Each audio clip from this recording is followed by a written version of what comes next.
मैं बात कर रहा हूं तो अधिकारी कर्मचारियों को लेकर भी हमारी सरकार ने जो निर्णय किए, मैं बताना चाहूँगा कि हमारी सरकार ने लगभग 1.25 साल में बहुत सारे प्रकार से काम किए, बहुत सारे मोर्चों पे काम किए, लेकिन इनके साथ साथ कई वर्गों का भी बहुत पुराने मामलों को भी निपटाने का प्रयास किया है।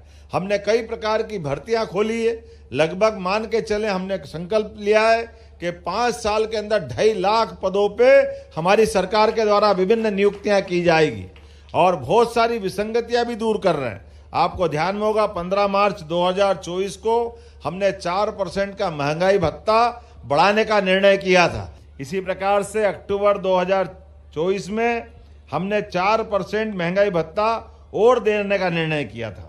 मुझे इस बात की प्रसन्नता है कि अब हमने इस बजट में जब सभी बातों को जोड़ा था तो हमारे अधिकारी कर्मचारियों को भी जोड़ा है। 7वें वेतनमान का गृह भाड़ा भत्ता और अन्य भत्ते पुनरीक्षित करते हुए 1 अप्रैल से सबका भुगतान करने का निर्णय हमने किया है। क्रमशः अधिकारी कर्मचारियों की पदोन्नति के मसले भी अटके पड़े हैं। हमारा प्रयास रहेगा बहुत जल्दी सबकी पदोन्नति मिले, इस दिशा में भी हमारी सरकार लगी हुई है।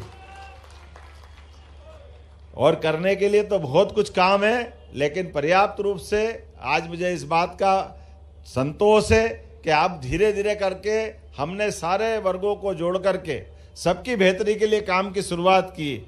तो आज जब यहाँ इन बातों को बताते हुए और कई सारे विषय आए हैं जो मुझे ज्ञापन के रूप में मिले हैं, धीरे धीरे सब प्रकार के लाभ दिलाएंगे, मैं मान के चलता हूँ। हाँ, और अब सरकार जो काम कर रही है वो 2047 के हिसाब से हो रही है कि जब 2002-03 तक हमारे यहाँ प्रति व्यक्ति आय मध्य प्रदेश में केवल 11,000 रुपया प्रति वर्ष थी, उसको बढ़ा करके अभी इस साल के बजट पे नीति आयोग ने रिपोर्ट दी है।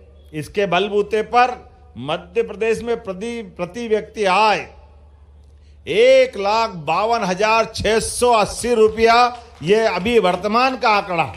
और आगे चल करके जैसे हमने कहा कि हमारी सरकार का बजट अभी 4,21,000 पे है, ये पूरे 5 साल बाद 7 लाख करोड़ से आगे बढ़ाने वाले हैं। और 2047 का टारगेट भी लिया। गरीब, महिला, युवा, किसान सभी वर्गों की बेहतरी करते हुए आने वाले समय में ये बजट 25 साल में 250 लाख करोड़ का होगा, 250 लाख करोड़ का। और प्रति व्यक्ति आय जो 1,52,000 है, इसको बढ़ा करके 22.5 लाख पे पहुंचाने वाले हैं। उम्मीद कर रहे हैं आने वाले समय में विकास के इसी प्रकार के नए नए कीर्तिमान बनते रहेंगे।